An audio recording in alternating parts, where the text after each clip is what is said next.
오늘 1월 17일 맥체인 성경 읽기 창세기 18장, 느헤미야 7장, 마태복음 17장, 사도행전 17장입니다. 오늘 새벽에는 창세기 17장, 18장 이어서 함께 보겠습니다. 그러니까 17장, 18장은 이삭, 하나님께서 아브라함에게 아들을 낳게 하셨다고 그랬잖아요. 그 이삭의 탄생을 이제 예고하는 이제 1년 전에 그런 상황이에요. 하나님께서 75세 때 아브라함을 부르셨어요. 그리고는 그 후손이 하늘의 별처럼 많아질 거라고 약속을 하셨는데 75세에 근데 영 아들을 낳지를 못해요.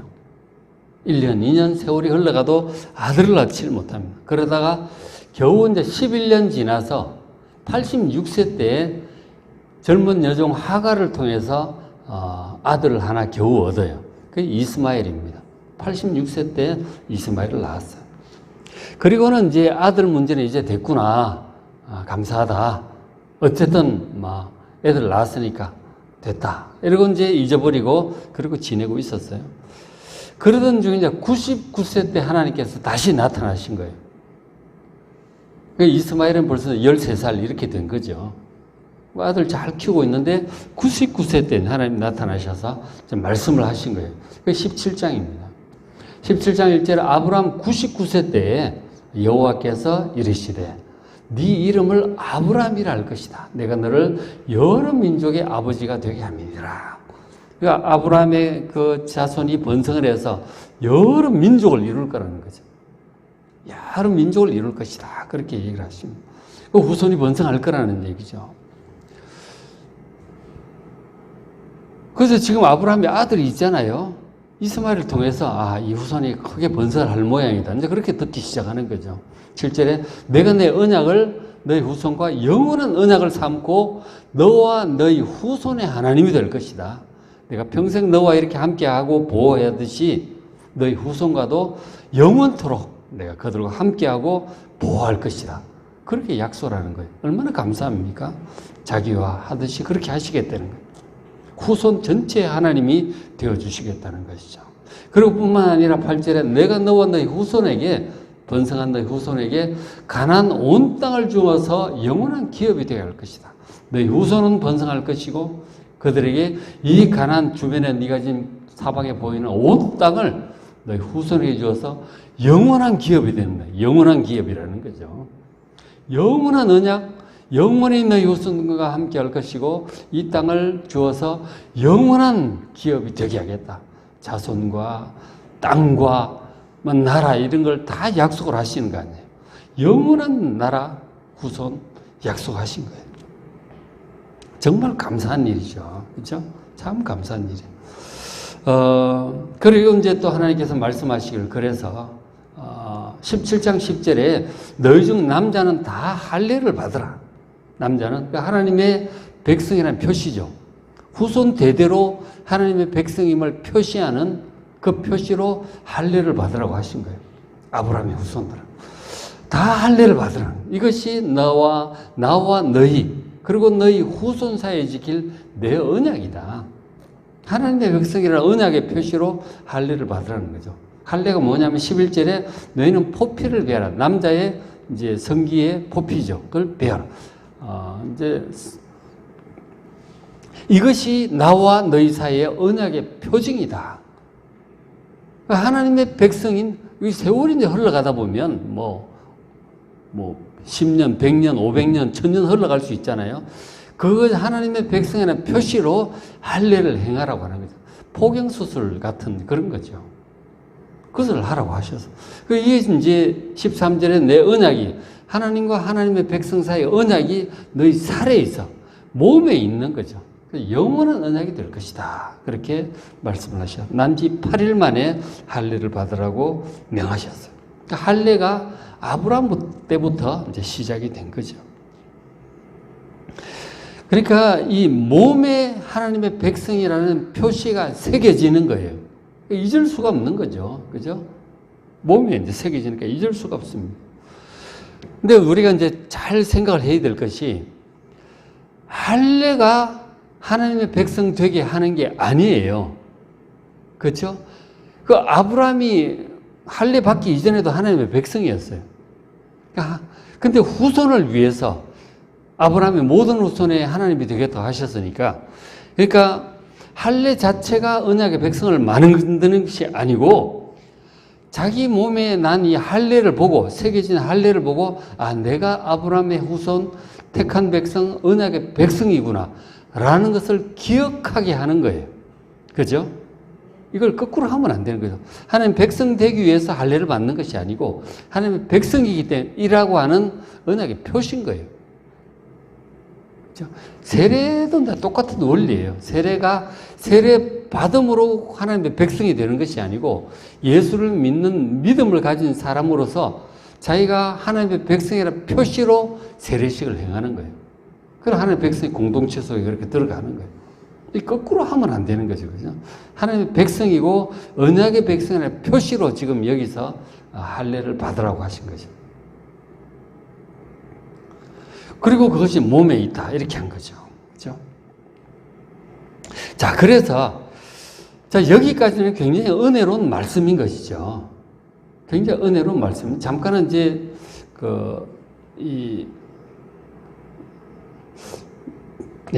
좀 타이밍이 애매한데, 어쨌든 언약과 세례에 관해서 이제 나중에 보면은 사도 바울 시대, 요즘 사도행전도 맥체인 같이 보고 있잖아요. 사도행전 15장에 이제 그런 내용이 나와요. 그래서 이제 이방인들도 할례를 받아야 되느냐, 그 문제가 나와가지고 많은 토론이 벌어졌어요. 그때 이제 많은 유대인 출신 그리스도인들이 이방인도 온전한 하나님 백성이 되려면 이제 영원한 규례라고 했으니까 할례를 받아야 된다. 이렇게 된 거예요. 유대인으로 개종을 해야 된다는 얘기죠.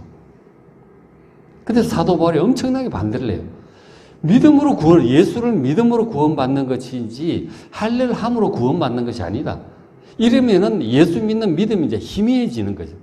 그래서 사도 바울이 엄청 반대를 한 거예요. 바울과 바나바가. 그래가지고 이제 사도들이 예루살렘에 다 모여서 회의한 결과 사도 베드로도 그렇게 얘기를 했고, 예수를 믿음으로 구원받는 것이지 할례를 이방인들이 굳이 받을 필요 없다고 결론을 그렇게 내리게 돼요.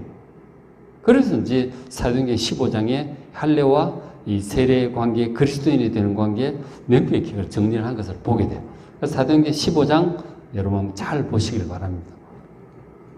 어쨌든 지금 예수님 오시기 전까지는 하나님의 백성된 표시로 지금 할례를 받도록 이제 그렇게 하셨던 것이죠. 구약 상황이에요. 그렇죠? 어쨌든 아브라함부터 예수님까지 한 2000년을 흘러가니까 그동안은 하나님의 백성된 표시로 할례를 행한 것이고, 예수님 이후로는 세례를 받도록 이제 주님께서 그렇게 하신 거죠. 참고 저는 말씀을 드립니다. 어쨌든 아브라함 상황으로 다시 돌아가겠습니다. 하나님께서 아브라함의 후손의 번성과 후손의 하나님 땅 다 약속하시고 모든 후손들에게 언약의 백성으로 할례를 받으라고 하셨어요. 굉장히 은혜로운 말씀이죠. 영원토록 함께 하시겠다는 거니까 참 감사한 얘기예요. 그런데 하나님께서 뜻밖의 말씀을 더 하십니다. 이어서 뭐라고 얘기를 하시냐면, 자, 15절에 하나님 또 아브라함에게 이르시되 네 아내 사레, 이름이 사레인데 이름을 사라라고 바꾸라는 거죠. 사라 뜻이 이제 16절에 나오지만, 내가 그에게 복을 주어 사라가 너에게 아들을 낳아주게 하겠다. 내가 그에게 복을 주어, 사라가 낳은 아들이죠. 복을 주어 그를 여러 민족의 어머니가 되게 할 것이다. 사라를 여러 민족의 어머니가 되게 하시겠다는 거죠. 민족의 여러 왕들도 그에게서 낳을 것이다. 그러니까 한마디로 네 안에 사라가 아들을 낳을 거라는 거죠. 사라가 아들을 낳을 거라는 거죠. 지금 아브라함이 99세고 사라는 89세예요. 그런데 사라가 아들을 낳을 거라는 거죠. 그 앞에 얘기하실 동안에 아들, 여종이 낳은 아들, 하갈이 낳은 아들, 이스마엘의 후손을 얘기를 하시는 줄 알았어요. 근데 갑자기 지금 본 아내, 사라가 아들을 낳을 거라고 그 얘기를 하시는 거죠. 그러니까 아브라함이 이제 놀란 거죠. 놀란 것이 아니고, 보면 17절에 아브라함이 마음속으로 웃으면서 웃었다고 그랬어요. 마음속으로 웃으면, 참, 이게 무슨 말씀인가?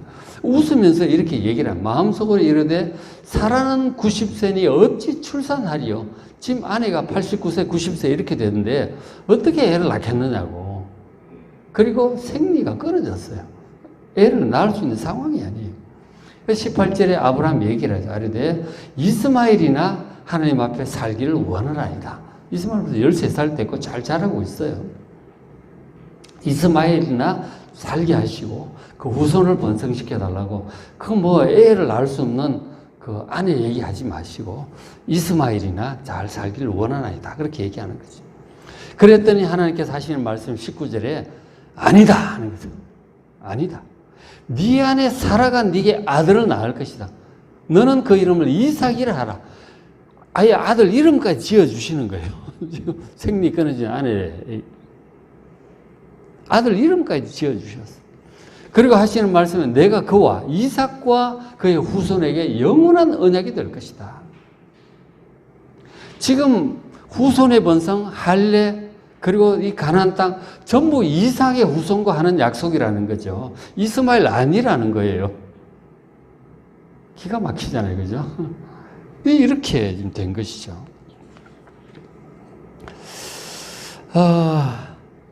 그래서 어쨌든 아브라함은 하나님의 그 말씀을 저렇게 말씀하셨을 때 그대로 믿었어요. 아브라함. 그래서 아브라함을 하나님께서 참 의롭다고 하시는 거예요. 하나님 말씀하시면 믿어요. 참 아브라함은 하나님 말씀과 철석같이 믿습니다. 믿었어요. 그리고는 그 믿음의 표시로 이제 할례를 행한 거죠. 자기도 할례를 그때 99세에 받았어요. 그리고 이스마엘 13살이 받고 집안의 모든 하인들도 할례를 다 받았어요. 하인들도 할례를 받았다니까. 그 하인들도 유대인이 되는 거예요. 그렇게 되는 거예요. 할례를 전부 다 받았어요. 그리고는 앞으로 향후에 모든 남자들은 전부 할례를 받도록 하나님 백성이라는 표시죠. 자, 그렇게 하셨습니다.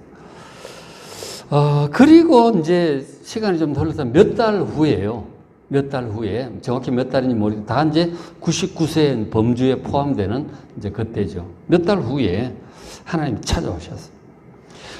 천사들과 함께 나그네의 모습으로 찾아오셨어요. 하나님께서. 자, 18장 넘어갑니다. 18장 1절에 여호와께서 마물의 상수리 나무들이 있는 곳에서 아브라함에게 나타나셨어요. 찾아오신 거예요. 나그네처럼. 아브라함은 처음에 하나님인지도 몰랐죠. 그 사람의 형상으로 온 하나님이죠. 그래서 이제 그 하나님이 계시고 그리고 천사들도 있는 거예요. 그 서서 찾아온 거예요. 그래서 저때 인간의 모습으로 찾아온 여호와가 바로 성육신 하시기 전에 예수님인가. 이제 그렇게 학자들은 얘기를 하기도 해요. 그럼 이제 어쨌든 여기서는 여호와와 천사들이라고 표현을 하고 있습니다. 자, 왔어요. 자, 그가 아브라함이 장막문에 앉아 있다가 눈을 들어 본 적 사람 셋이 맞은편에 서 있는 거예요. 세 사람이 이제 온 거죠. 이제 아브라함한테 그 목축업을 하는 사람, 한 곳에서 농사보다는 양을 소, 염소를 키우는 목축업자예요. 그러니까 왔다 갔다 하는 거죠. 그 장막 텐트에서 그렇게 살고 있어요. 그리고 이제 그 지역에는 그렇게 하다 보니까 이제 사람들이 땅을 집을 짓고 정주해서 사는 것이 아니기 때문에 나그네가 오면 항상 대접들을 잘해요. 지금 목축업자들, 이슬람 사람들도 그런데 나그네가 지나가면 대접을 잘해요. 우리 이제 징기스칸, 몽골 그쪽에도 마찬가지고 나그네 대접을 굉장히 중요하게 여깁니다. 왜냐하면 거기서는 여관이 있어요. 식당이 있어요. 누가 먹여줘야 먹을 수 있는 거거든요. 그래서 아브라함이 이제 보면 저런 것들이 나오죠. 나그네가 오면은 정성껏 대접을 합니다. 또 하나님의 이제 그런 뜻이기도 하고 그렇죠. 선량하잖아요. 이들은 눈을 들어본 적 사람 셋이 맞은편에 서 있어요. 그래서 그가 아브라함이 곧 장막 문에서 달려나가 영접을 합니다. 바로 영접을 해서 몸을 땅에 굽혀 이릅니다. 나이가 좀 많아 보였는지 그랬던 것 같아요. 그래서 아주 공손하게 굽혀서 들어오시라고. 발도 씻으시고 식사도 하고 가시라고 적극적으로 이제 권유를 합니다. 그래서 다 들어와서 앉아요. 그래서 식사 준비를 시킵니다. 고운 가루를 가지고 이제 빵을 부치도록 하고, 그리고 암송아지 좋은 거, 송아지 좋은 거 택해가지고 빨리 요리하라고 그렇게 합니다. 그러니까 다 준비해가지고 보면은 우유, 그리고, 엉긴젓, 이 치즈를 얘기하는 거예요. 이런 걸 다 준비해가지고 딱 넣습니다. 정성껏 식사 대접을 한 거죠. 나그네를 대접을 한 거예요. 자, 이제 그렇게 했는데, 식사가 끝나고 나서 나그네 중 한 사람이 이제 이렇게 얘기를 합니다. 바로 그분이 이제 하나님이시겠죠. 18장 10절에 그가 이르시되, 그 나그네 중 한 사람이 얘기하는 거죠. 내년 이맘때 내가 반드시 내게로 돌아올 거다. 1년 후에 돌아올 것이다. 정확히 1년을 얘기하는 거죠. 네 안에 사라에게 아들이 있으리라. 그 얘기를 하는 거예요. 아마 저 얘기할 때 아브라함이 이분이 천사인가 이제 그런 생각을 했을 것 같아요. 그죠? 그때는 알아차렸을 거야. 네 안에 어떻게 안에 이름을 알겠어요? 네 안에 사라에게 아들이 있을 것이다. 그렇게 얘기를 합니다. 근데 그런 대화하는 내용을 사라가 그 뒤 장막문에서 들었어요. 텐트 안에 이제 사라는 이제 여자고 해서 안에 있었던 거죠. 자기가 아들을 낳을 거 얘기를 하는 거예요, 지금. 앞에 이제 17장 상황은 이제 아브라함이 알죠. 아브라함이 알고 아내에게 얘기는 했는지 모르겠어요. 여기서는 천사가 그 얘기하는 거를 사라도 직접 듣는 거예요. 자기 보고 아들을 낳을 거라는 거죠. 근데 11절에 이제 기록하기를 아브라함과 사라는 나이가 많아 늙었고 89세, 99세예요. 사라에게는 여성의 생리가 끊어졌는지라 애를 낳을 수 없는 몸이 된 거죠. 근데 어쨌든 자기가 그런 상황인데 자기가 애를 낳을 거라는 얘기를 그 나그네가 아브라함한테 하는 거죠. 그래서 사라 반응이 어떨까요? 12절을 보니까 사라가 속으로 웃습니다. 참. 아브라함도 그랬잖아요. 속으로 웃었어요. 말이 안 되는 거죠. 지금 이 상황이 17장, 18장 상황이 사라가 도저히 아들을 낳을 수 없는 상황이라는 것을 명백히 지금 보여주고 있습니다. 속으로 내가 웃지. 그죠? 내 주인도 그 아브라함도 늙었고 나도 늙었으니 내게 무슨 즐거움이 있으리요. 어떻게 애를 낳는 그런 좋은 일이 있을 수 있을까? 어림도 없다고 생각을 하는 거죠. 그래서 이제 사라는 저 속 안에서 속으로 지금 웃고 속으로 혼잣말 하는 거 아니에요.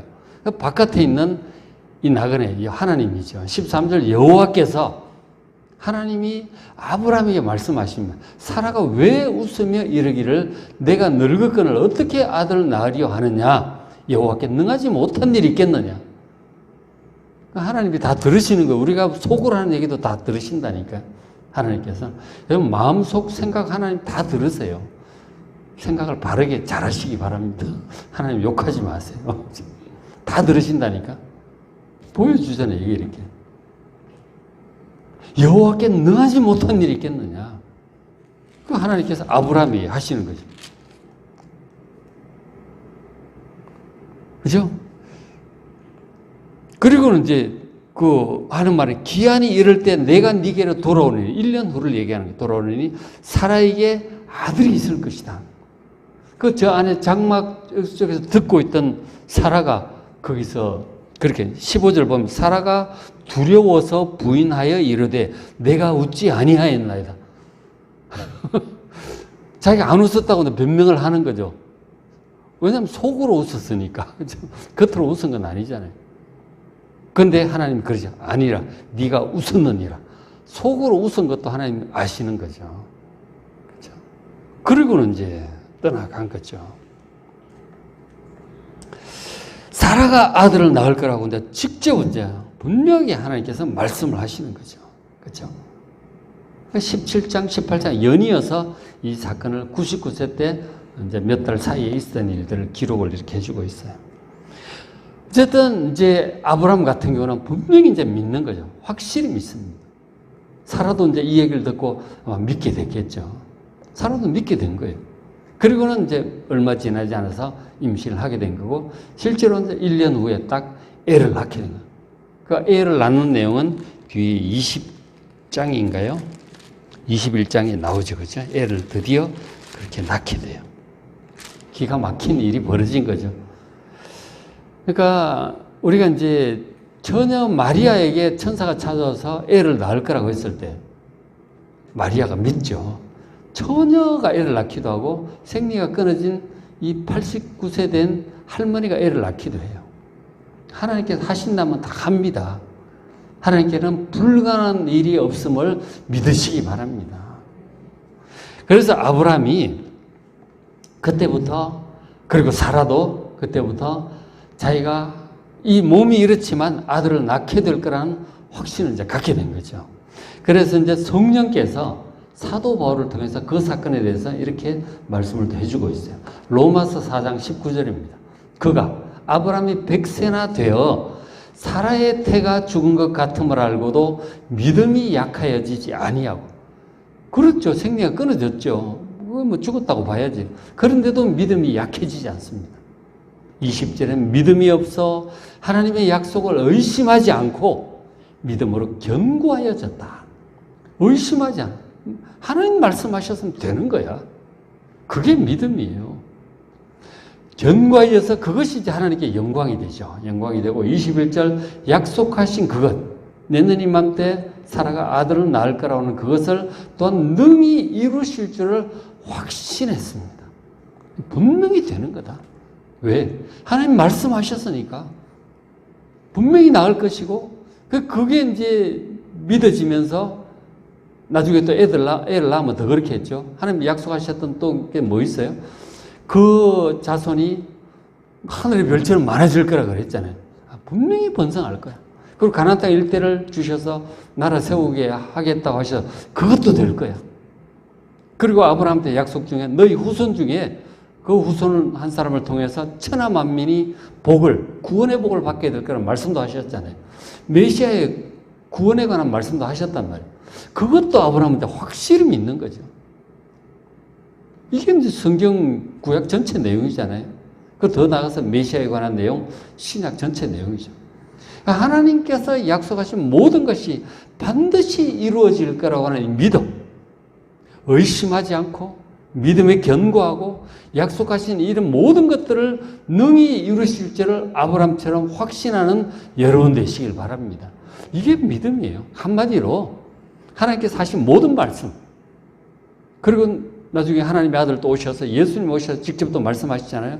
예수님께서 하신 모든 말씀, 성삼위일체 하나님께서 하신 이 모든 말씀, 한마디로 성경 말씀이에요. 기록된 이 성경 말씀 신구약 66권, 이 말씀 모두가 1.1획도 땅에 떨어지지 아니하고 모두 이루어질 것을 믿으시기 바랍니다. 이게 아브라함의 믿음이에요. 당연히 그 예수를 믿는 믿음 포함되어 있죠. 메시아에 대한 믿음, 성경 전체에 대한 이 믿음, 구원에 대한 믿음, 다시 오셔서 구원의 완성을 이루실 그 모든 것에 대한 믿음으로 살아가는 여러분 되시길 바랍니다. 이것이 가장 큰 믿음이에요. 온전한 믿음입니다. 구약에 있는 하나님의 모든 말씀, 신약에 있는 예수님의 모든 말씀, 사도들을 통해 뒷부분 서신서에 나오는 성령의 모든 말씀들 다 그대로 믿으시고 기대하시고 소망을 가지고 믿음으로 아브라함처럼 살아가는 여러분 되시기를 주의 이름으로 축원합니다. 자, 오늘 맥주행성 창세기 18장 보시고 느헤미야 7장 예루살렘 성벽 재건 지금 잘하고 있습니다. 잘 보시고, 그리고 이제 마태복음 17장 사도행전 17장 말씀 잘 보시고 은혜 많이 받으시기 바랍니다.